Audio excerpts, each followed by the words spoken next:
Mrs Raheel بڑی بے چینی سے اپنے وسیع و عریض ڈرائنگ روم میں ٹہل رہی تھیں۔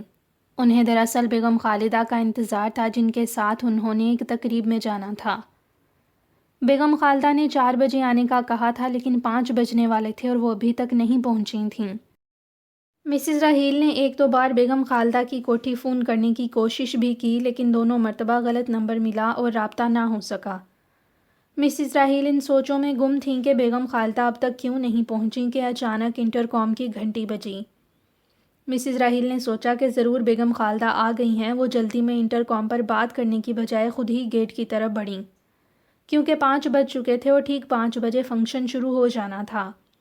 وہ یہ سوچتی ہوئی گیٹ کی طرف جا رہی تھیں کہ بیگم خالدہ سے خوب گلے شکوے کریں گی، لیکن جب انہوں نے گیٹ کھولا تو ان کے چہرے پر حیرت سے زیادہ ناگواری کے تاثرات نظر آ رہے تھے، کیونکہ ایک سفید داڑھی سے مزین چہرے والا بزرگ اپنی پرانی سی سائیکل سمیت سامنے کھڑا تھا۔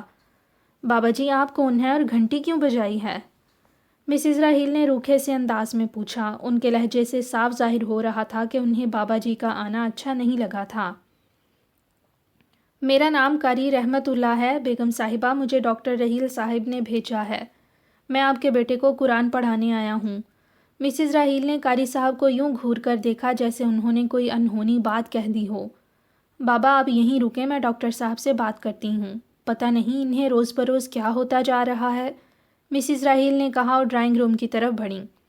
ڈرائنگ روم میں پہنچ کر انہوں نے ڈاکٹر رحیل کا نمبر ملایا۔ جیسے ہی دوسری طرف رابطہ قائم ہوا، وہ بغیر کسی تمہید کے بولیں، ایک بابا جی آئے ہیں، انہیں آپ نے بھیجا ہے؟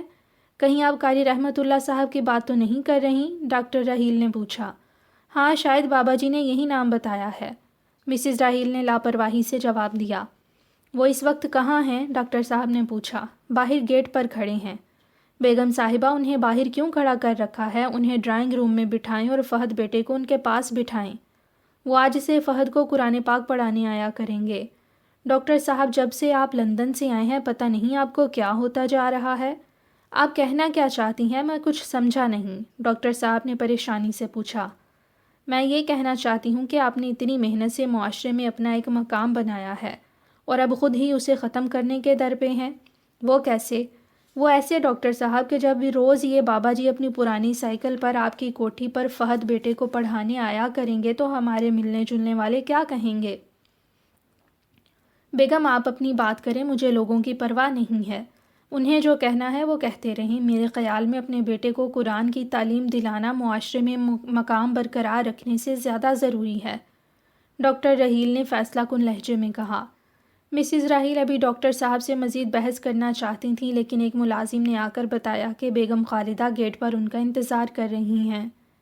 مسز راہیل نے جلدی سے خدا حافظ کہہ کر فون بند کر دیا اور بے دلی سے ملازم کو کہا کہ گیٹ پر کھڑے بابا جی کو ڈرائنگ روم میں بٹھائیں اور فہد بیٹے کو ان کے پاس بھیج دیں۔ پھر خود اپنا پرس سنبھالتے ہوئے اٹھیں اور بیگم خالدہ کے ساتھ فنکشن کے لیے روانہ ہو گئیں۔ ملازم نے قاری صاحب کو ڈرائنگ روم میں بٹھایا اور فہد کو ان کے پاس بھیج دیا۔ فہد قاری صاحب کو دیکھ کر حیران ہو گیا، کیونکہ اس نے آج تک ایسا استاد نہیں دیکھا تھا۔ بیٹے، آپ کا نام کیا ہے؟ قاری صاحب بڑی شفقت اور نرمی سے پوچھا۔ فہد نے مختصر سا جواب دیا۔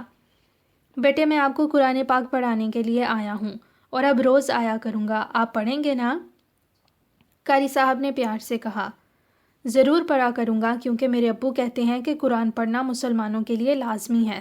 لیکن آپ مجھے مارا تو نہیں کریں گے؟ فہد نے پوچھا۔ نہیں بیٹے، آپ جیسے پیارے بیٹے کو میں کیوں ماروں گا؟ چلیں آج کا سبق شروع کرتے ہیں، قاری صاحب نے کہا اور فہد کو قرآن پڑھانے کا آغاز کر دیا۔ ڈاکٹر رحیل کو دین سے کوئی خاص لگاؤ نہ تھا، بس کبھی نماز پڑھ لی تو پڑھ لی، ورنہ نہیں۔ لیکن جب وہ اعلیٰ تعلیم کے لیے لندن گئے تو وہاں انہوں نے ایک انگریز ڈاکٹر کو قرآن کریم پر تحقیق کرتے ہوئے دیکھا۔ یہ دیکھ کر ڈاکٹر صاحب کو احساس ہوا کہ غیر مسلم قرآن پاک پر تحقیق کر رہے ہیں، اور کس قدر افسوس کی بات ہے کہ مسلمان قرآن پاک کو ہاتھ نہیں لگاتے۔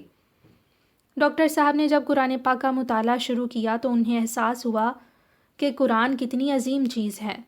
انہیں پتہ چلا کہ سائنس نے بہت سی چیزیں آج دریافت کی ہیں، جبکہ قرآن میں ان کے بارے میں پہلے ہی معلومات موجود ہیں۔ اسی وجہ سے جب وہ وطن واپس آئے تو ان کی زندگی میں انقلاب آ چکا تھا۔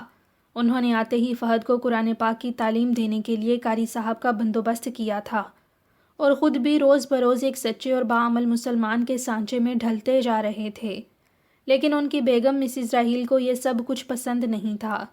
جب روزانہ قاری صاحب فہد کو پڑھانے آتے تو مسز راحیل کو بہت برا لگتا۔ کئی بار انہوں نے قاری صاحب کی توہین کی اور مسلسل ان کے ساتھ ایسا رویہ رکھا کہ وہ خود ہی فہد کو پڑھانا چھوڑ دے، لیکن قاری صاحب نے کبھی کسی بات کا برا نہ مانا اور ادھر فہد بھی بڑے شوق سے قاری صاحب سے پڑھنے لگا۔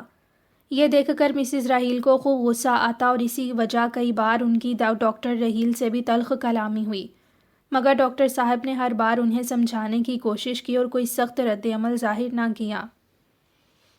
ایک دن سب رات کے کھانے کے لیے کھانے کی میز کے گرد بیٹھے ہوئے تھے۔ میز پر طرح طرح کے لذیذ کھانے چنے ہوئے تھے اور میز کے پاس ہی باورچی بھی کھڑا ہوا تھا تاکہ اگر کسی مزید چیز کی ضرورت ہو تو وہ پیش کر سکے۔ ڈاکٹر راحیل اور مسز راحیل کھانا شروع کرنے ہی والے تھے کہ فہد نے انہیں مخاطب کرتے ہوئے پوچھا، آپ نے کھانے سے پہلے کی دعا پڑھ لی ہے؟ ڈاکٹر راحیل اور مسز راحیل دونوں نے غور سے فہد کو دیکھا، لیکن ڈاکٹر صاحب کی نظروں میں شفقت، محبت اور تجسس کے جذبات تھے، جبکہ مسز راحیل کی نگاہوں سے بیزاری اور ناپسندیدگی جھلک رہی تھی۔ ہاں بیٹے، میں تو بسم اللہ پڑھ چکا ہوں، ڈاکٹر صاحب نے جواب دیا۔ مسز راحیل نے ماتھے پر ہاتھ مارا اور ڈاکٹر صاحب کی طرف دیکھتے ہوئے کہا، پتہ نہیں اب فہد بیٹے کا کیا بنے گا۔ جس طرح وہ بابا جی اٹھنے بیٹھنے اور کھانے پینے کے آداب سے ناواقف ہیں، اسی طرح وہ ہمارے بیٹے کو بھی بنا دیں گے۔ وہ کچھ دیر خاموش رہیں اور پھر بولیں، میں نے تو اسی وقت آپ کو باخبر کر دیا تھا جب آپ نے اس بابا جی کو رکھا تھا، لیکن آپ کو تو یہ چھوٹے چھوٹے لوگ اتنے اچھے لگنے لگ گئے ہیں کہ کچھ اور نظر ہی نہیں آتا۔ بیگم، جن لوگوں کو آپ چھوٹے چھوٹے لوگ کہہ رہی ہیں، یہ چھوٹے چھوٹے نہیں، بہترین لوگ ہیں، ڈاکٹر صاحب نے اپنی بیگم کو سمجھاتے ہوئے کہا۔ یہ آپ کیا کہہ رہے ہیں؟ بہترین لوگ؟ اور اگر یہ بہترین لوگ ہیں تو پھر ہم کیا ہیں؟